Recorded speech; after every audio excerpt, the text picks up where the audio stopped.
I told myself I was doing fine. My sewing shop had been open for 3 years, and we were still here, me and my 2 daughters. That counted as success in a town where most businesses failed within one. I didn't mention that still here meant counting pennies each night, wondering if we'd make next month's rent. My fingers knew silk from cotton in the dark, could transform torn fabric into something beautiful. My daughter Sarah, 12, and little May, 8, worked beside me after school, their heads bent over hems and buttonholes, learning the trade. I told myself, learning independence. I didn't see I was teaching them something else entirely. The morning started like every other. I woke before dawn, lit the lamp at my workbench, and began stitching Mrs. Henderson's dress. Blue cotton with pearl buttons. Simple work that should have paid well. My hands moved in patterns they'd memorized years ago, creating tiny, perfect stitches, while my mind did the mathematics I hated. Materials, $2. My time 40 hours at, here's where I always stumbled. What was my time worth? The question felt dangerous, like asking what I was worth. So I did what I always did. I cut the number in half, then in half again. Arrived at a price that wouldn't offend anyone. A price that would keep customers coming back. A price that was slowly killing us. Mama. Sarah appeared in the doorway, still in her nightgown. It's getting light. I looked up. Surprised. The sun was rising. I'd been sewing for 3 hours and hadn't noticed. Go wake your sister. I'll make breakfast. We had oatmeal. We always had oatmeal. Sometimes with a bit of honey if business had been good that week. Mostly without. The girls ate without complaining. They'd learned not to ask for things we couldn't afford. I'd taught them that too. After breakfast, they helped me open the shop. Sarah swept the floor while May arranged the window display a dress I'd made on speculation, hoping someone would buy it. Pretty blue calico with white trim. I'd priced it at $5, then worried it was too much. Then added a small sign, or best offer. Everything in my shop came with that invisible asterisk, that apology built into the price. Mrs. Henderson arrived at 10 o'clock to collect her dress. I'd wrapped it in brown paper, tied it with string I'd saved from other packages. She examined it carefully, holding it up to the light, checking my seams. They were perfect. They were always perfect. How much? She asked. My throat went dry like it always did at this moment. $7. The question mark slipped out unbidden. I know it's a lot for a simple dress. I could do 6 if that's easier. 6 is fine. She counted out the coins. I took them, feeling the familiar shame that came with backing down from my own prices, with teaching myself, teaching my daughters who were watching from the corner, that my work wasn't worth what? I'd asked. After she left, Sarah said quietly, "You always do that. Do what? Offer to lower the price." She didn't even ask. I busied myself putting the coins in my cash box. $6 minus 2 for materials. $4 for 40 hours of work, 10 cents an hour. I could make more working in a factory. But then I wouldn't be my own boss. Wouldn't have independence. Wouldn't have this slow-motion failure I could call freedom. That night, after the girls were asleep, I sat with my ledger. The numbers never lied, even when I wanted them to. Rent due in 12 days, $20. Money in my cash box, $16.30. I had 1 dress to finish this week, maybe 2 orders next week if I was lucky. The mathematics of poverty were simple. I just couldn't solve them. I went to bed thinking tomorrow would be like today, like yesterday, like every day for 3 years. I didn't know a stranger was about to walk through my door and ask me a question I couldn't answer. "What are you worth?" James walked into my shop on a Tuesday morning carrying his sister's wedding dress, like it was made of glass.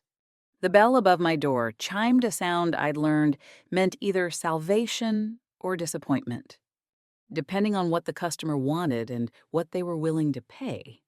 I looked up from the hem I was stitching. He was in his 30s, I guessed. Weathered hands, careful movements, the kind of quiet competence that came from ranch work. He carried the white silk with a gentleness that surprised me. Men didn't usually handle fabric like it mattered. "Ma'am," he said, removing his hat. "I heard you work miracles with a needle." My sister's wedding dress barbed wire caught it during a ranch accident. Wedding's in 2 weeks. "Can you help?" I set down my work and took the dress from him. The tear was bad. 6 inches of silk shredded along the skirt. The delicate fabric pulled and frayed. But as I examined it, I saw a possibility. The dress was expensive, beautifully made, good fabric, quality construction. With the right approach, I could repair it, maybe even improve it. My mind started calculating. 40 hours of detailed work, maybe more. Materials for matching thread. Possibly new silk if I couldn't salvage the damaged section. This was specialty work, the kind that should cost $8, I heard myself say. The words came out too fast, apologetic. I know it's a lot. But the work required is I could maybe do 6 if that's... He stopped me with a raised hand. How long will it take?" I blinked at the interruption. "A week? Maybe less?" I'd need to remove the damaged panel, reinforce the surrounding area, possibly redesign that section of the skirt to incorporate whatever you think is fair. "Ma'am," he said it simply, like my opinion mattered, like he trusted my judgment about my own work. I stood there holding his sister's dress, waiting for the other shoe to drop. For him to explain to me how the repair should be done. For him to negotiate my price down to something more reasonable. For him to do what customers always did, question my expertise while depending on it. He just waited. Patient. Respectful. $8 then. I managed. "Come back Friday. I'll have it ready." "Thank you, ma'am. I appreciate it." He put his hat back on, nodded to Sarah and May, who were pretending not to watch from the corner, and left. After the door closed, I stood motionless, still holding the dress. Something about the interaction felt wrong, off balance. It took me a moment to identify what he hadn't argued with me. Hadn't dismissed my price or my assessment or my timeline. Hadn't treated my work like it was worth less than I'd named.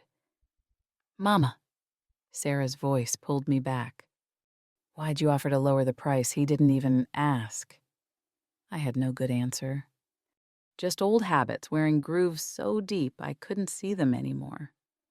"Go back to your stitching," I said. "We have work to do." But Sarah's question followed me to my workbench, settled in next to me while I examined the torn dress. Why had I offered that lower price? What was I so afraid of? That he'd say no, that he'd walk away, that I'd be exposed as someone who'd overestimated her own worth. I started working on the dress that afternoon, not because the deadline was tight, because I needed to prove something to him. To myself? I wasn't sure which. Maybe both.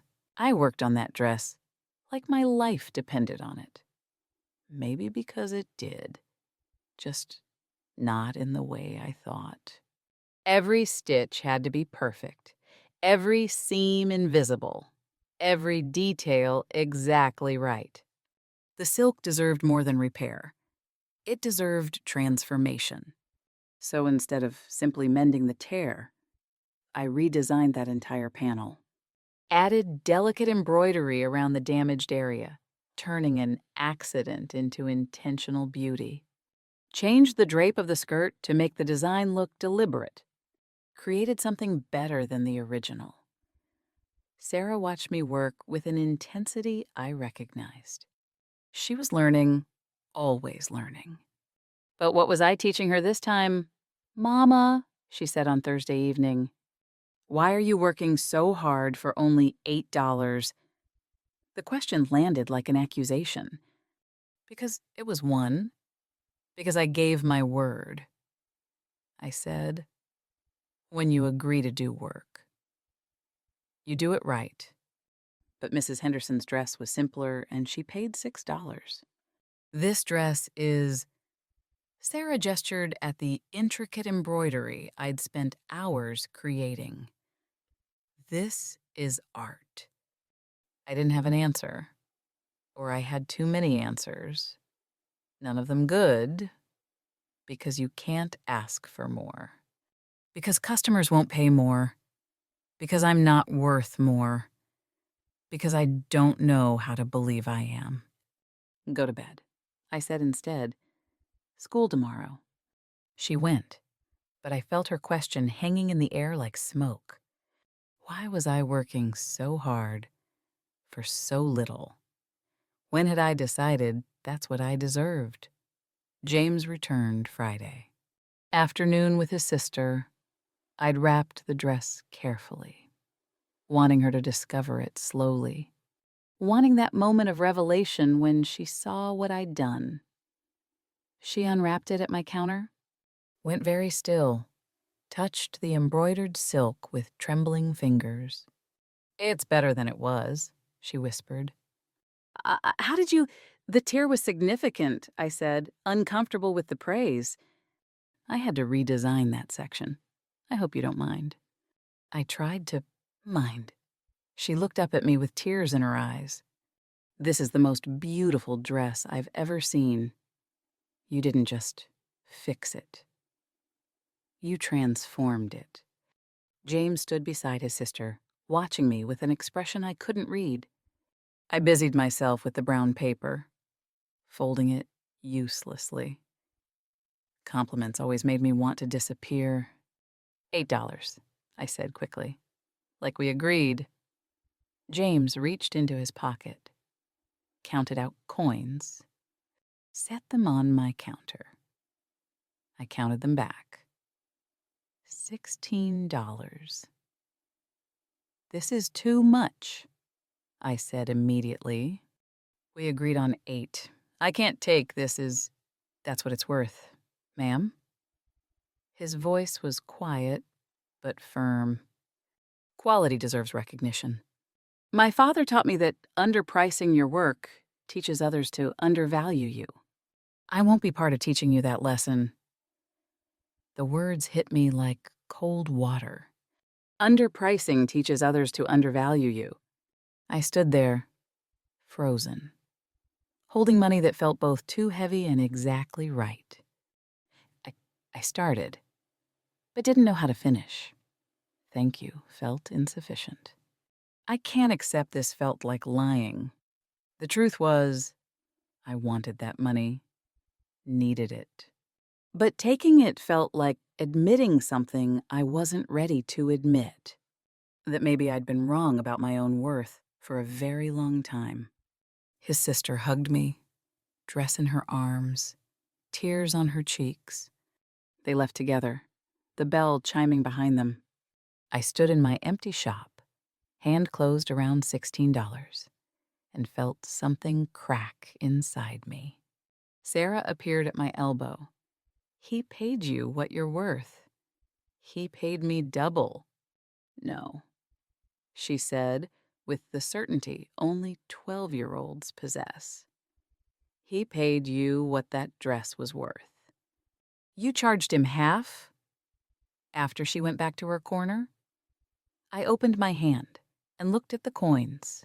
They felt like evidence, proof of something I'd been too afraid to see, that my work had value, that I had value, that the only person teaching me I was worthless was me.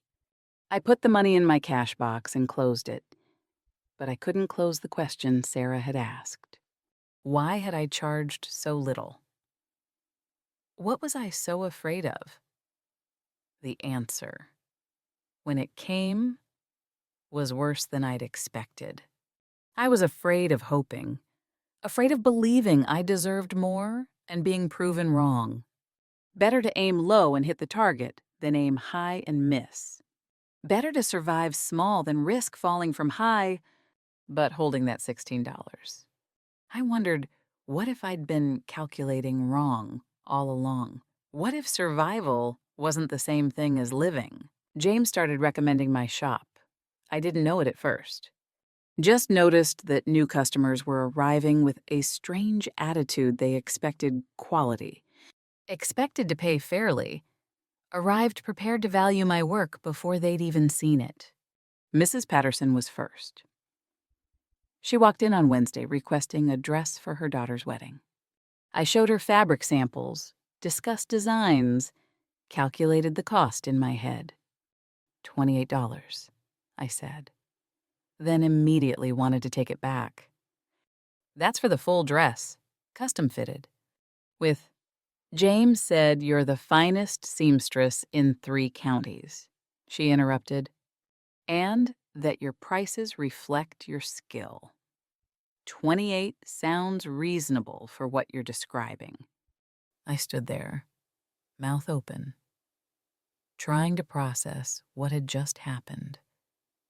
She hadn't negotiated, hadn't asked me to lower the price, hadn't questioned whether I was worth what I'd named. She'd just agreed. I'll need a deposit.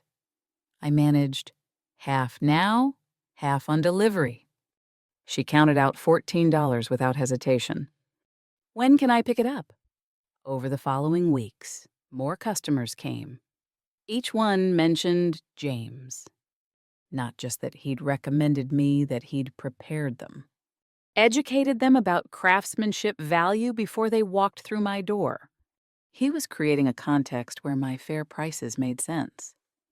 It should have made things easier. Instead, it terrified me. Because now I had to deliver. Had to prove I was worth what I was charging. Had to believe it myself. James returned in early November to commission a vest for his father. He brought worn leather. Asked me to repair it and add decorative stitching for his father's birthday. I examined the vest, saw the hours of detailed work it would require. Beadwork, leather stitching, reinforcement.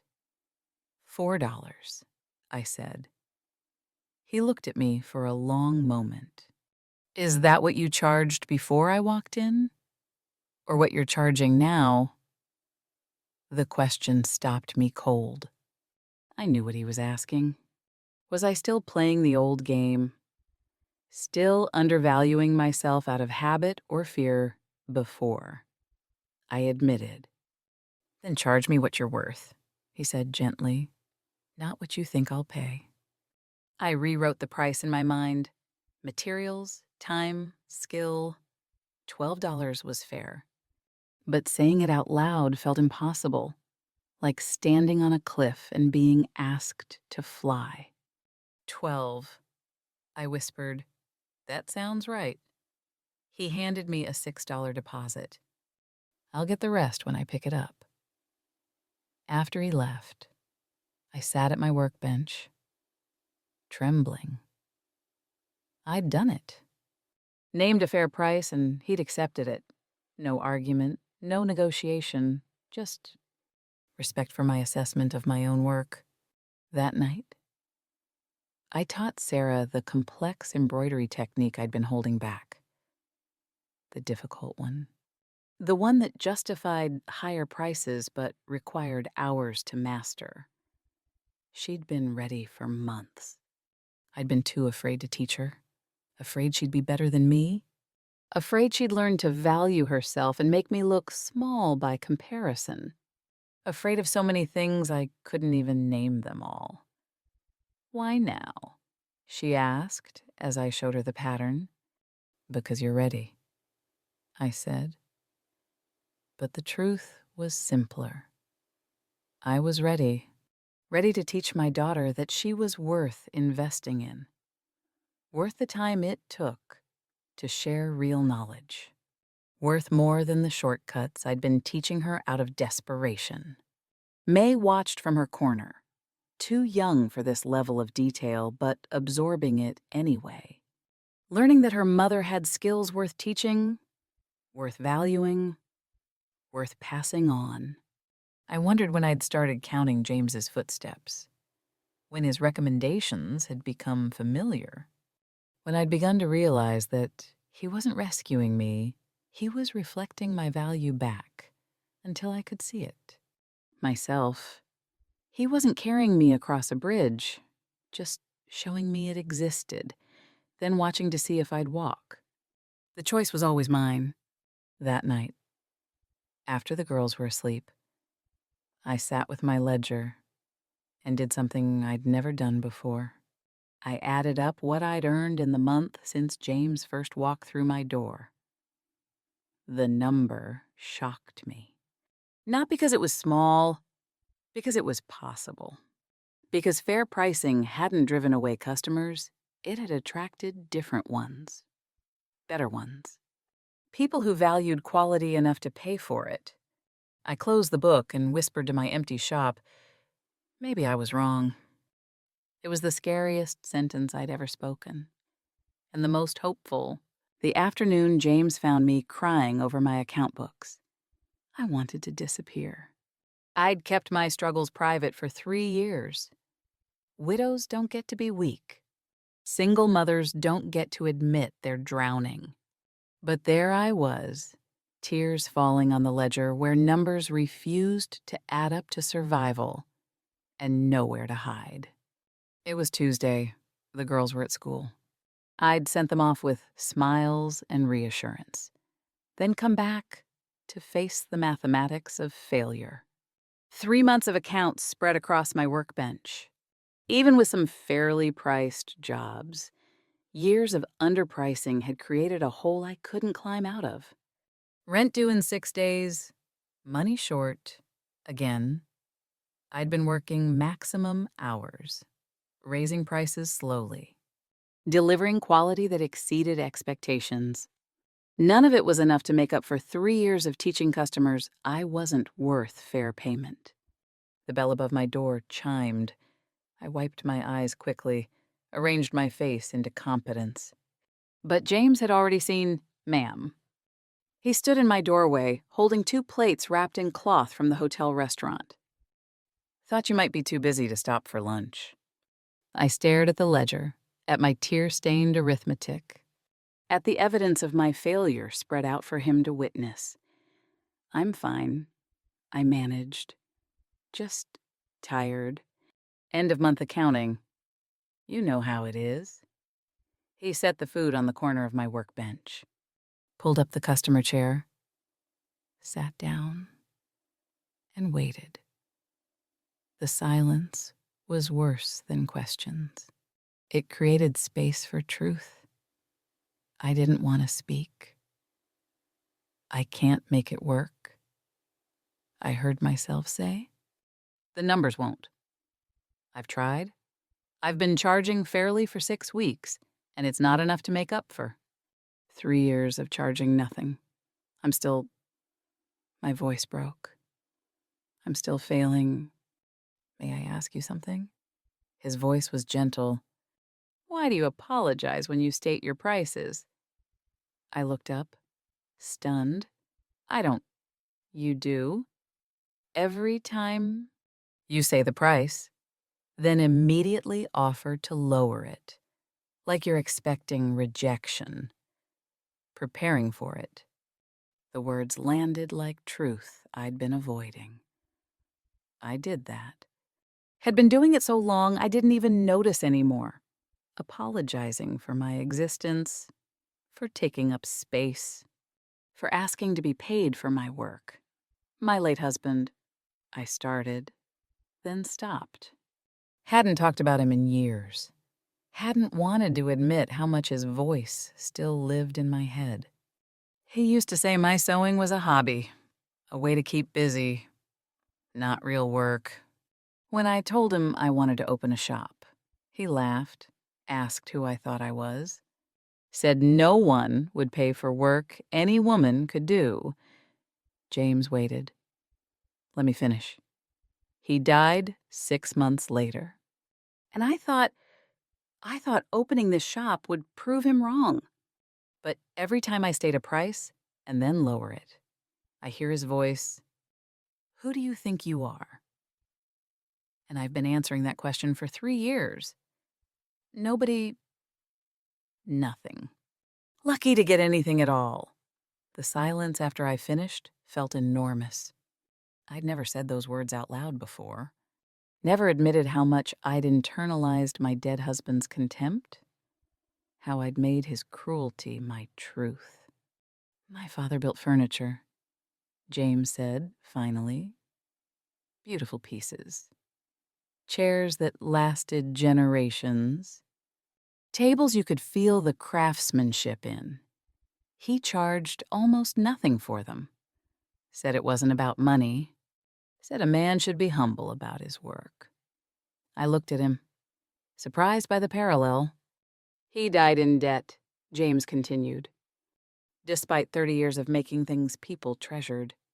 He died broke and broken. His last words to me were, "Don't make my mistake." I asked what that was. He said, "I taught people my work had no value. They believed me. The tragedy is, I believed it too." The words settled into my chest like stones, truth that weighed enough to matter. "You're teaching your daughters the same lesson," James said quietly.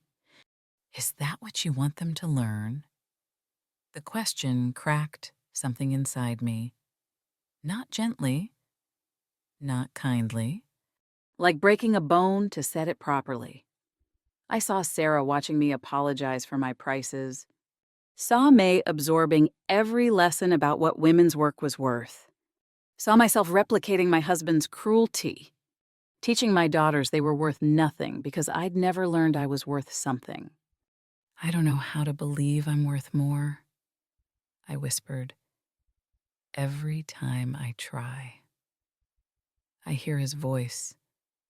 "Then maybe," James said, "you need to start listening to a different voice." After he left, after I'd eaten lunch, I couldn't taste, and thanked him for kindness I didn't know how to accept. I sat alone in my shop and asked myself, whose voice was I listening to? My dead husband's, the customers who'd learned to undervalue me because I'd taught them how, or my own voice? So quiet, I'd forgotten it existed. I looked at my daughter's sewing in the corner. Sarah's perfect stitches. May's careful hems. They were learning from me. The question was, what was I teaching that night? I did something I'd never done before. I wrote in my ledger, next to the accounting, "I am worth fair payment." My work has value. My daughters deserve to learn this. The words looked strange on the page. Foreign. Like a language I'd never spoken but needed to learn. I went to bed knowing I was standing at a crossroads. I could keep walking the path I'd been on, the one that led to slow failure and lessons I didn't want to teach. Or I could turn, choose different, risk believing I was worth more than I'd been accepting. The choice terrified me, but teaching my daughters they were worthless terrified me more. Mrs. Catherine Brennan walked into my shop on Thursday afternoon like she owned it. Maybe because her husband owned half the town. She swept past my counter, examined my work with the critical eye of someone who'd never created anything but found pleasure in judging. "I need a dress," she announced. "For the governor's reception, something impressive." I set down my stitching. "What did you have in mind?" She described an elaborate ball gown.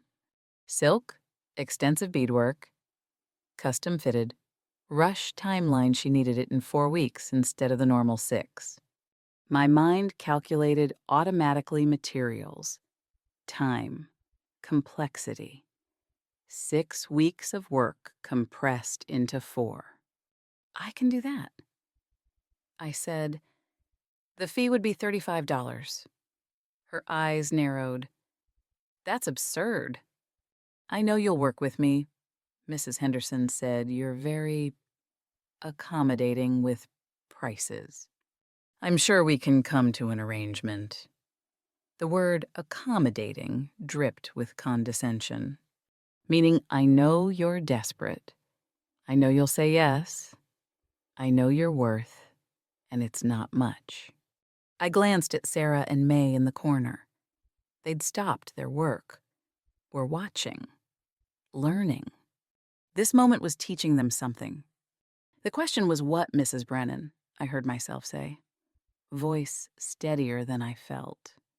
"For the dress you're describing, with the timeline you need. My fee is $35. Silence. She stared at me like I'd spoken a foreign language. I stared back, heart pounding so hard I thought she must hear it. "Highway robbery," she said finally. "No woman sewing is worth that. I could hire 3 seamstresses for that price." "Then I suggest you do so." The words came out calm. Inside, I was shaking. "I'm not the seamstress for you." Her face flushed red. "You'll regret this. I'll make sure everyone knows you're getting uppity with your prices. No one will hire you. You'll be begging for work within a month." She swept out, the bell chiming her fury. The door closed behind her, and I stood frozen, wondering what I'd just done. If I'd just destroyed everything. "Mama," Sarah's voice pulled me back. "You didn't back down. Did we just lose all our customers?" May's eyes were wide, frightened. I wanted to say no, wanted to reassure them. But I didn't know. Maybe I just made the biggest mistake of my life. Maybe standing up for myself was a luxury I couldn't afford. My hands were shaking. I had to sit down. "I don't know," I admitted. "I don't know if that was brave or stupid." "It was brave," Sarah said with certainty. "You didn't let her treat you like you're worthless." But as the days passed, her words felt less certain. Business was slower. Not dead, some customers still came. Some paid my new prices, but the stream had slowed to a trickle. Each morning, I opened the shop, wondering if anyone would arrive. Each evening, I counted money that wasn't enough. A week after Mrs. Brennan's exit, James came by, found me at my workbench, pretending to be busy, mostly just worried. "I heard," he said. I'm sure everyone heard. She made sure of that. "You know what else I heard?" He leaned against my counter. "That Mrs. Brennan's regular seamstress raised her prices. Said if Emma Harris was charging fairly, she would too."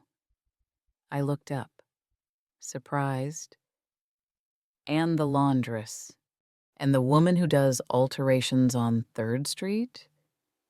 You started something. Whether you meant to or not.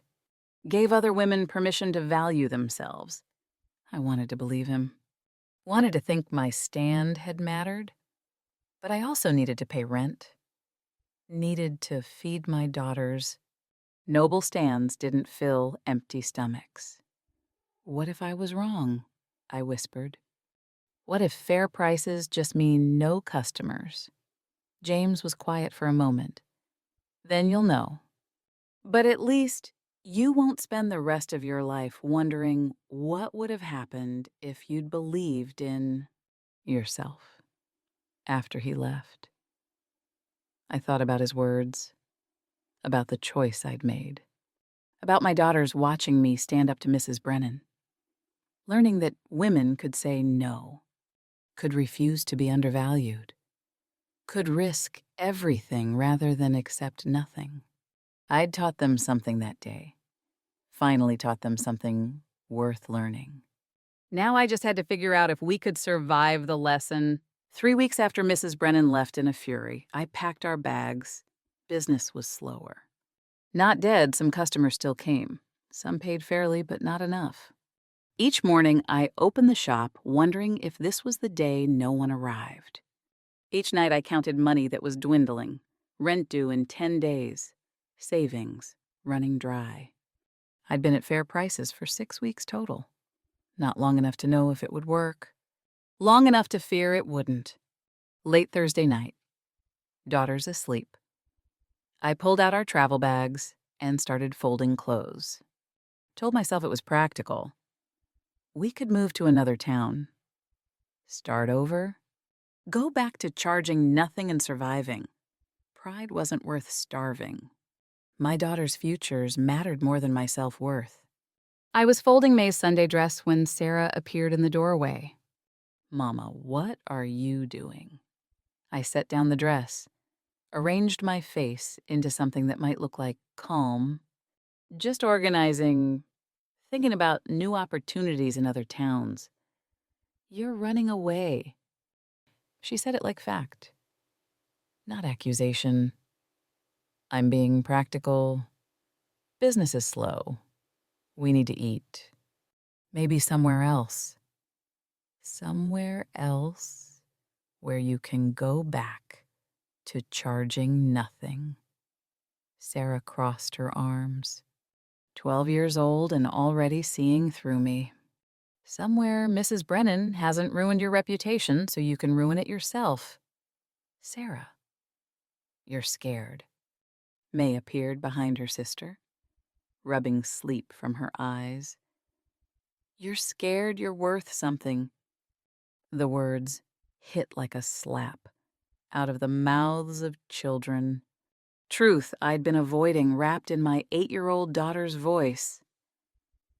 "I don't know if I can do this." My voice broke. Don't know if I'm worth what I'm charging. What if I'm wrong? What if I lose everything? But Mr. James is here. May said, "And our friends, and your shop that you built?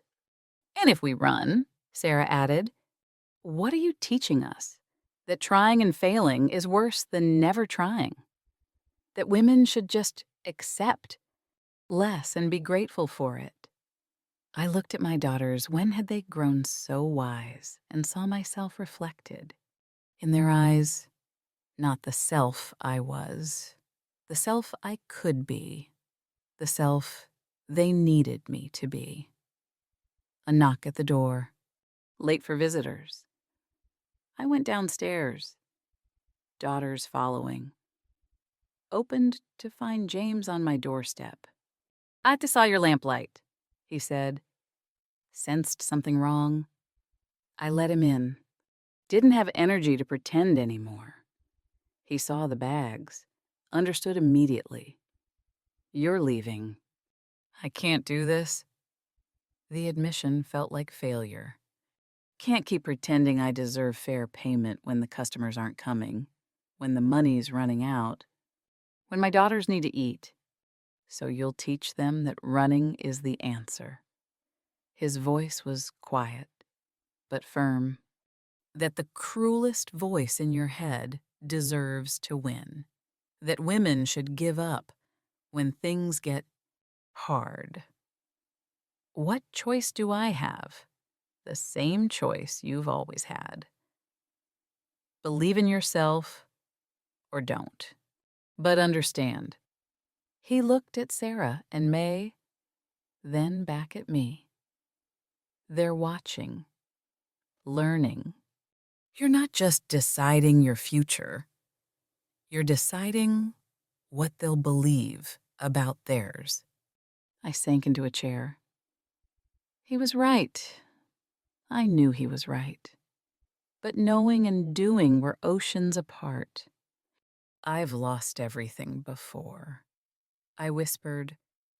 When my husband died, when I had nothing but these girls and a skill no one valued, I survived that. But this, I gestured at the bags, at my attempted escape. This failure would be mine. Chosen.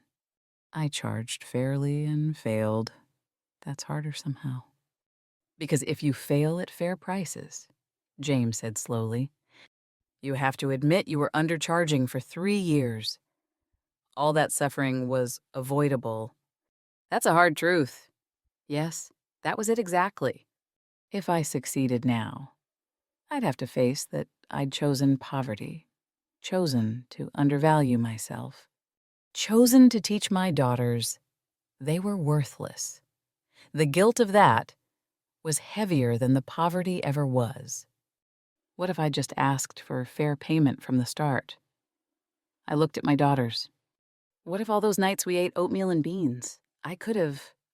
My voice broke. Stop. Sarah knelt beside my chair. You didn't know. You were scared. But you know now. So teach us something different. Teach us that it's never too late to start believing you're worth more. May climbed into my lap. All 8 years of her fitting perfectly into the space my doubt had hollowed out. Don't run. Mama. Stay and fight. I held my daughter and thought about fighting. About staying. About believing in myself before the world agreed I should. About teaching my daughters that women choose their worth. It's not granted by others. Let me help, James said. Not rescue you. Partner with you. Let me keep educating customers. Creating connections. You keep delivering quality. We'll see if it works. And if it doesn't, then at least you'll know you tried. At least your daughters will know their mother valued herself enough to fight for it.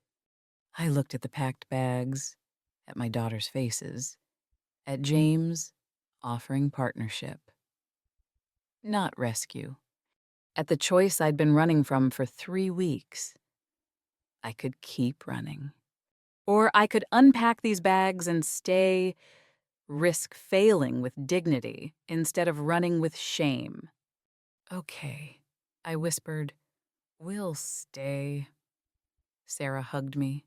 May squeezed tighter. James nodded once, satisfied. I sat in my shop, surrounded by my family, and felt something shift. Not certainty, not confidence. Just the smallest belief that maybe I deserved to try. Maybe that was enough. That night, I unpacked our bags and tucked my daughters into bed. Told them we were staying. Told them we were fighting for what we'd built. Told them that sometimes the bravest thing is believing you deserve better. Even when the world hasn't agreed yet. They fell asleep believing me.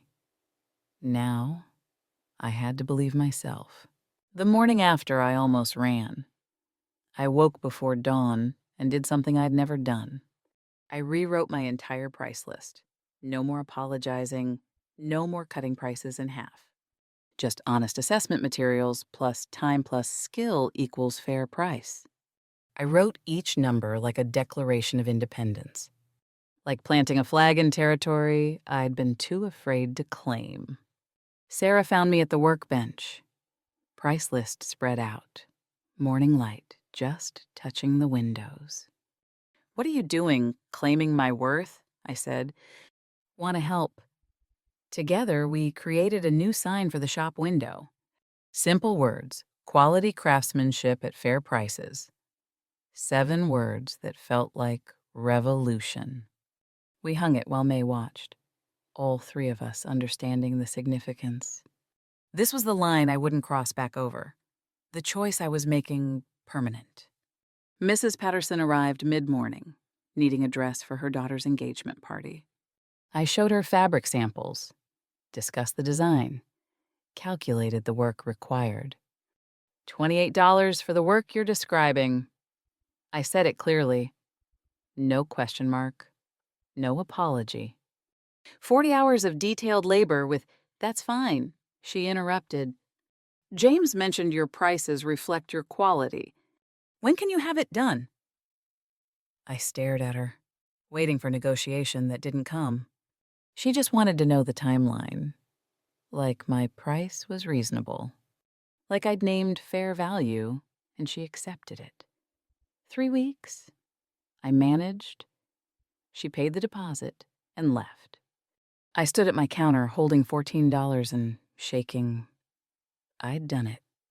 Named my price without backing down, and the customer had simply agreed. Over the following weeks, James brought me to ranching families' gatherings, not as charity, as introduction. "This is Emma," he'd say, "finest seamstress in 3 counties. She does custom work. Fair prices for quality craftsmanship." He was creating connections, not dependencies. Opening doors and letting me walk through them. One evening, I gathered Sarah and May at my workbench and taught them what James had taught me. "We charge what we're worth," I explained, showing them the price list. "Then we deliver work that proves we were right. The order matters. You believe first. Then you prove it. Not the other way around." Sarah nodded, understanding. May traced the numbers with her finger, absorbing the lesson. They were learning that women claimed their value, didn't wait for permission. 2 weeks after I'd hung my new sign, Mrs. Brennan returned. The bell chimed her entrance. I looked up from my stitching. Surprised, she stood in my doorway, looking uncomfortable, humbled. "I need your help," she said quietly. "What can I do for you?"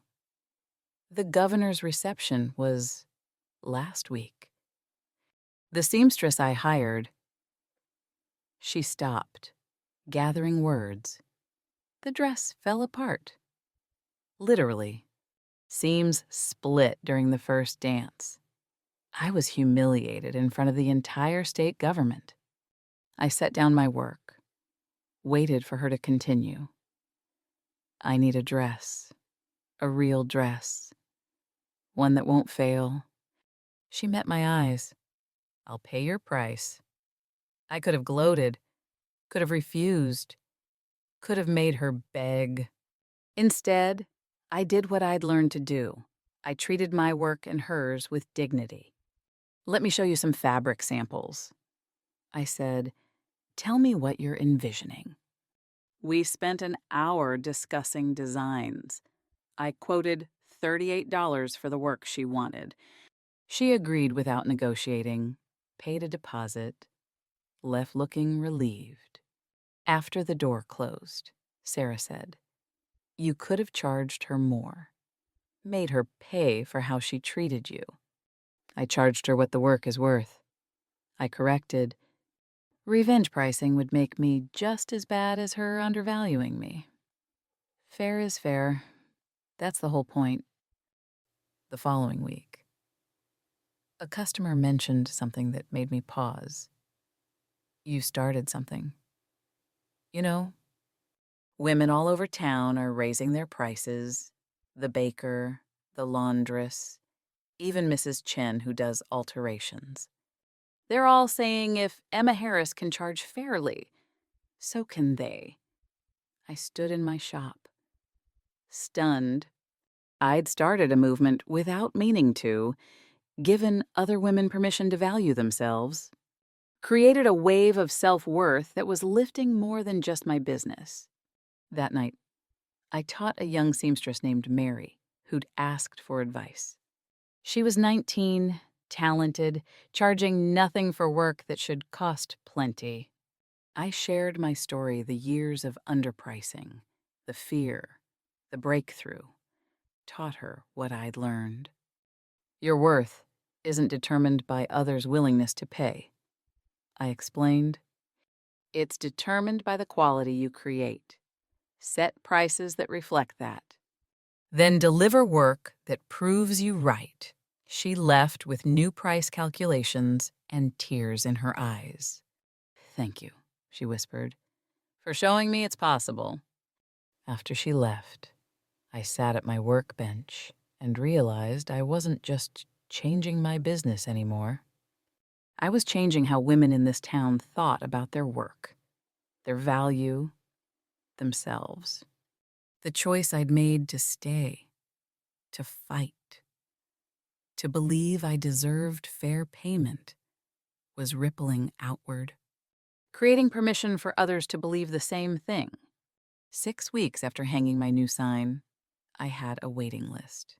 Customers who valued quality, who paid fairly, who recommended me to others using words like worth it and the best. I'd stopped apologizing for my prices and started apologizing for my long wait list. That felt like victory. Real, earned, lasting victory. James came by one evening as I was closing, stood in my doorway, watching me tidy up. You did it, he said simply. We did it. I corrected. You taught me, prepared customers, created space for me to grow into. I just held up the mirror. He said, you did the work of seeing yourself clearly. He was right. He'd reflected my worth until I could see it myself. But the seeing, the believing, the claiming, that was mine. That choice, that courage, that daily decision to value myself even when it was terrifying. That was the revolution. And it started with a single word spoken clearly, without apology. Worth. 6 months after James first walked through my door carrying his sister's wedding dress. I stood in my shop and barely recognized it. Customers filled my waiting list. Orders scheduled through spring. Money in my cash box that paid rent with room left over. My daughter's wearing dresses made from profit instead of scraps. The shop that barely survived, now flourishing. But the biggest change wasn't the business. It was us.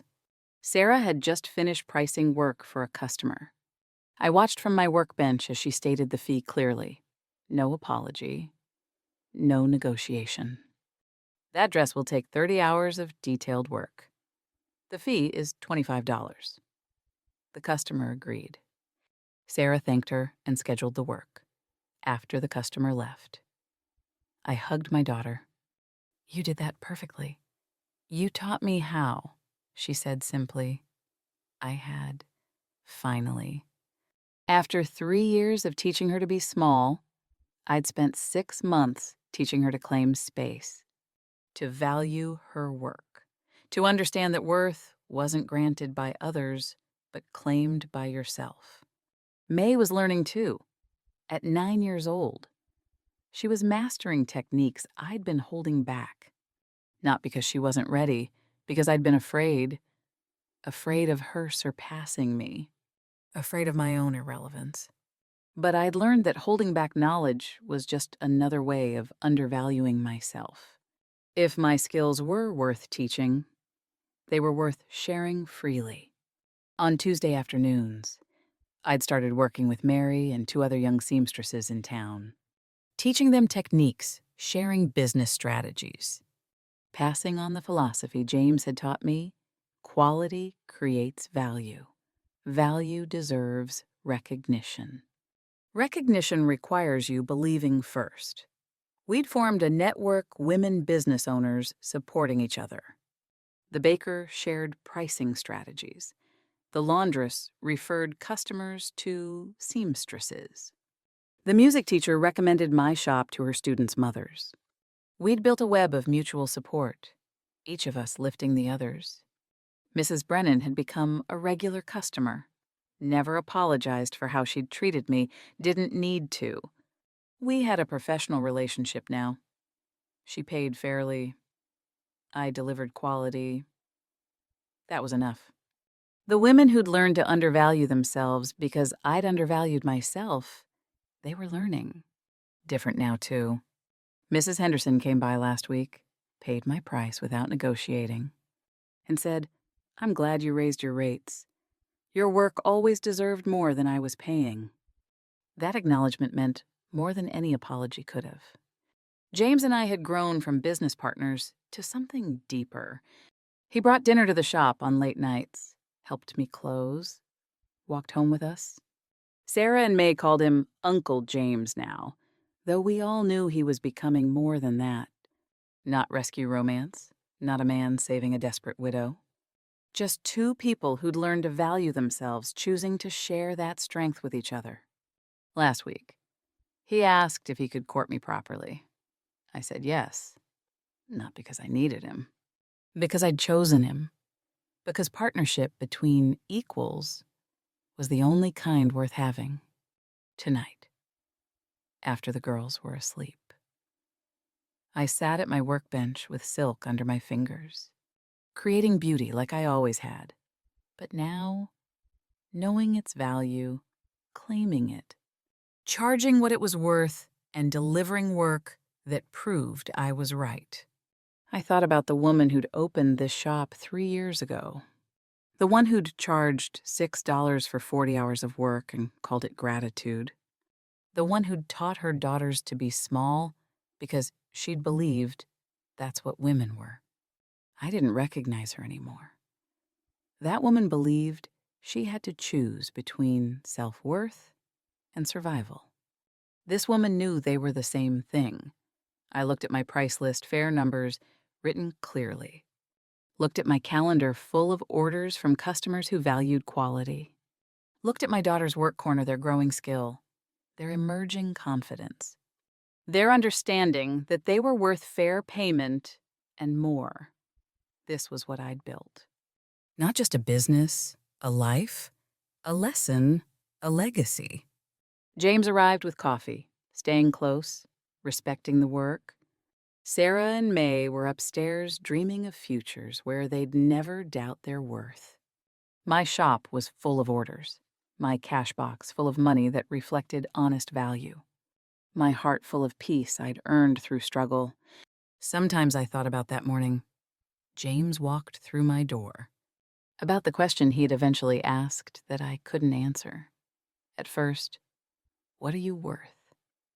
Now I knew.